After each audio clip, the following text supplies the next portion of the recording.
The Little Broomstick. Chapter 14. Home again, home again. Journey's done. The mist was not so very thick after all. Once, momentarily, they ran through a thinning patch of it which showed a glimpse of sky, and Peter spoke breathlessly in Mary's ear. She's still there. High up. I don't think she saw us. She can't attack us here. I think it's water underneath, said Mary. As long as we stay low enough, we're safe. And when we come out of it we'll be on our own side, I'm sure of that. But how do we know she can't follow us there? After all, we've been on her side of the mist. Mary was silent for a moment. This was something she had not thought of, but it was reasonable, after all. If the magic fly-by-night had worked at Red Manor, then it was possible that they would not be safe from Madame Mumblechook even on their own side of the mist. She tried to keep the nervousness out of her voice. But she can't take the cats back, and would she follow us just to get revenge? I'll expect she wants her master spell book back, said Peter. Oh, of course she does. Then we'll have to use it somehow, won't we, to protect ourselves. But how? Let's think. Let's not take the trouble, said Peter. He sounded light-hearted. As soon as we're near home, you can chant your spell, and chant it as loud as you please. It'll bring her broomstick down sharpish. And once we're in our own fields, it won't matter if it unmagics ours as well. But our dear little broomstick wants to be unmagicked, said Peter. Can't you feel it? And indeed, the broomstick had given a little skip and a bound or two, and quickened its already headlong pace through the mist. Don't you see? Asked Peter. It's probably enchanted too, and it's tired of having to rush about at all hours, and wait where it's told, and carry tiresome old witches around all the time. Thank you very much, said Mary. Well, I didn't mean you. Anyway, I'm sure it's as much prison for the broomsticks as it was for the birds and deer. That's why they behave so badly. If they liked it, would they buck and try to throw people, like naughty ponies? I think you're right, said Mary. It only obeyed me because of the fly-by-night. What was that? A kind of spell, I suppose. She told him about it, quickly. Well, there you are, said Peter. And I think it's helping us now, because we were kind to it. But it'll just love to be rid of the spell, and go off free on its own, and kick up its heels when it feels like it. Won't you, little Bism? And Mary, feeling the little broomstick wriggle and jump in reply, thought Peter was probably right. In any case, they had to get rid of Madame Mumblechook somehow, and the only way to do it was by using the master spell. But they would have to time it correctly, or it could mean disaster for them all. She was opening her mouth to say so, when Peter's hand touched her arm, and she realized that the mist was thinning round them. There was darkness ahead that looked solid, and from time to time a glimpse of darkness below that did not seem so solid, but that caught and reflected stray gleams like water rippling. And daylight was coming. Around them the faint light touched the mist, hazing it with color. In a short time, the master spell would be powerless. Then all at once they ran out from the covering mist, over a narrow strand, where pebbles gleamed and the faint waves crisped and whispered. Then up over a meadowland starred with daisies showing pale, already in the growing light. As they ran clear of the mist they heard Madame Mumblechook's voice behind them, high above. Stop! Cried Mary, and the little broomstick stopped and sat down.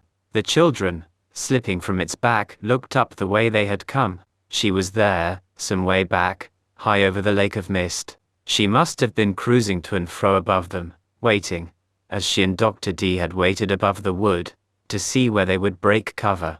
Behind her the sky was growing pale, the stars fading already into a strip of swimming and luminous rose, but the magic round her still shone green and baleful, and the sparks spurted from under her broomstick as she hauled it round sharply in midair and set it on a course straight for the little group on the ground. I have you, she shrilled.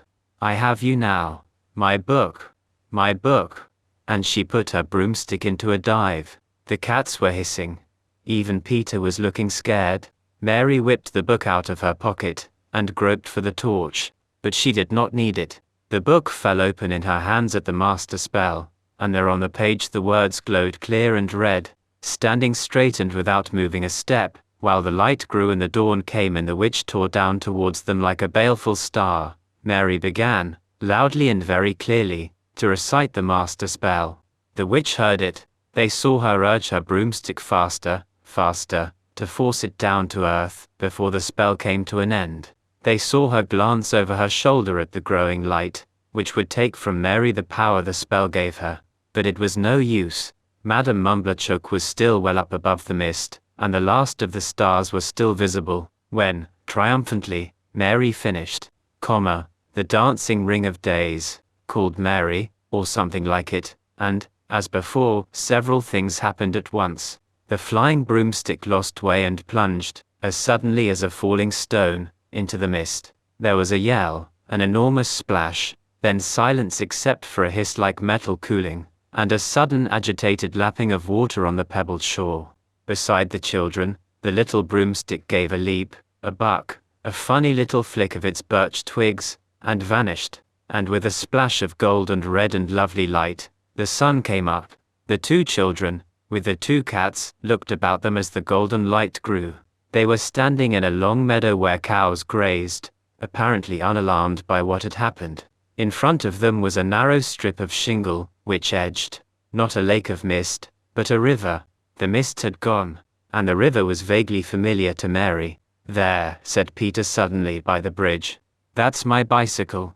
I thought I knew the place. It's only 3 miles home from here. Can you hang on behind?" She hadn't even been missed. The front door at Red Manor was still unlocked, and after the children had said goodbye, "And see you in the morning," said Peter, Mary let herself and Tib in quietly, locked the door behind her, and crept up to her bedroom. The grandfather clock, coming up to 5 o'clock, merely winked its brass at her and ticked calmly on. Her room was as she had left it, with one difference. The fly-by-night had vanished from her tooth glass, and when she took off her coat and put her hand in the pocket, she found only a torch. The book of master spells had vanished too, and padding round in circles on the quilt, purring, looking very contented and very sleepy indeed, as well he might, was a very ordinary cat, who would never, Mary knew, try to be a witch's cat again. "I have had a letter from your parents," said Great Aunt Charlotte later that morning. She had come down, early for her, while Mary was still finishing breakfast. For a moment Mary felt alarmed, thinking that her great aunt must know something about the night's adventures, but Great Aunt Charlotte was as placid as usual, and obviously pleased with the news she bore. "They are coming back at the beginning of October," said Great Aunt Charlotte, "and I am delighted to say that they talk of buying a house in this part of the country. There is a delightful house about 3 miles from here, which will be vacant soon. It has an excellent garden, which includes a stretch of the river." "What is it, child? Is it near a bridge?" asked Mary. "Bridge? Of course they play bridge. That is one of the reasons why it will be so delightful to have them near us. Your mother tends to be a little erratic, but your father plays an excellent game, and the dear vicar, well, it doesn't matter," said Mary. "I know the house, Aunt Charlotte. It's very nice, and it'll be lovely living near here, and not so lonely for you, with your brother and sister here." Great Aunt Charlotte patted her shoulder kindly. "But I have more good news for you. The vicar, our own vicar, came home yesterday. His son Peter is a boy about your own age. It will be pleasant for both of you to have a companion, I am sure." "That will be lovely." Mary had kept her eyes on her plate while her great aunt spoke. Now she looked up.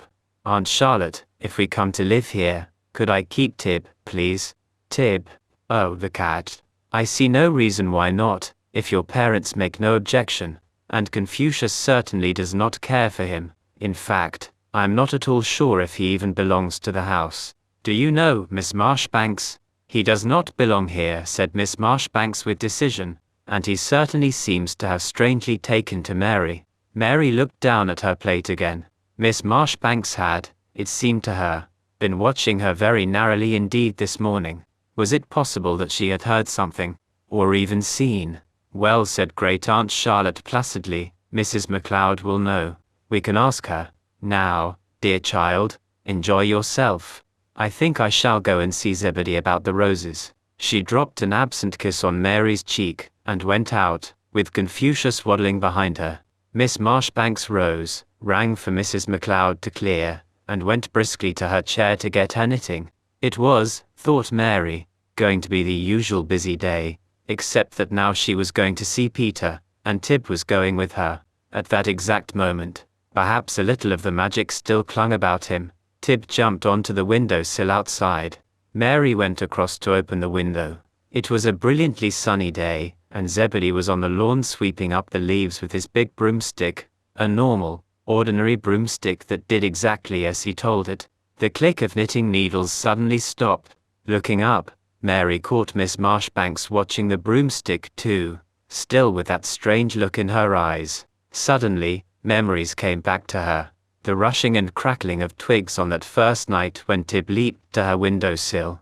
The crash of a heavy body hurtling down too fast on an unmanageable broomstick. Then there was Miss Marchbanks' stiffness at breakfast next morning, and the way she and Tib had looked at one another. Finally, there was the memory of someone, somewhere. This memory was vague and misty, and getting all the time vaguer, of someone writing in an enormous book, for the second time. Mary Smith, Red Manor, Shropshire.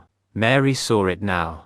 Poor Miss Marchbanks had been Tib's first choice, but she hadn't liked Tib, so she had never found the fly by night, never had the power to manage the little broomstick, open the locks, find what was it she had found and where. Beside her Tib purred, arching himself against her. She stooped to whisper in his ear. You tried us both, didn't you, to get your friend Gib back from wherever it was. Poor Miss Marchbanks. She'll never know what she missed, that adventure. She paused. Later, when she had caught up on her sleep, no doubt she would remember it all perfectly. Miss Marchbanks, who would never know what she had missed, was unwrapping a new hank of wool in a rather nasty green shade. It is delightful, my dear, that your parents should be thinking of moving near us. Of course it will mean that you will have to board at school, but no doubt you will enjoy that. Of course you will, and indeed needs must, since she paused, and fixed Mary with her eye. Since there is no school near here of any kind. She paused again. Of any kind, she repeated, firmly. Not now anyway, said Mary softly, to Tib, who was sitting beside her. Tib smirked. Nobody ever quite knew how the birch grove came to be there, down beside the river, just near the old stone bridge. They grew like magic, those birches, also said Mary's father, who had bought the field along with the nearby house.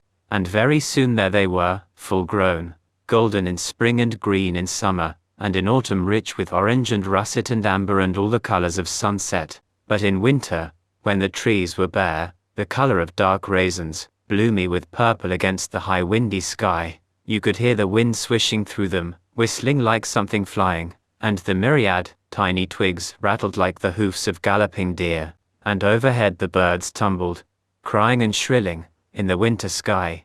But Mary, who was away at school, and seldom went down to the woods in winter, never heard it, and if she had, she would not have remembered. The end. Author's note. It is possible that some readers may not believe in magic broomsticks. I can only quote the letter I received from Messrs. Harrods, Limited, in reply to my queries about prices of the available range. Obviously the demand for this product is limited and, with modern ideas regarding color, weight, and the use of plastics, quite apart from a desire for comfort, they can only be made to a very special order. During the past few years the helibroom has been found increasingly popular both as a means of transport and, when use is made of the remote control system available at extra charge, for the traditional clearing up the garden rubbish. May we suggest one made from carbon fiber reinforced plastic with nylon bristles. This could be obtained in black, brown, or in pastel shades. The two-stroke engine is made of aluminum to save weight, and so are the rotors. Greasing is only needed every 100 years, or 1 million miles. Accessories which can be supplied at extra cost are a matching telescope and a coffee percolator. The work is specialized, and there may be a delay of several years in obtaining the helibroom, so we would appreciate prompt confirmation of any order. The basic cost would be £874.75. I believe there is now a cheaper German model available, but the report in last month's Whoosh was unfavorable. The helibroom remains the best buy. MS.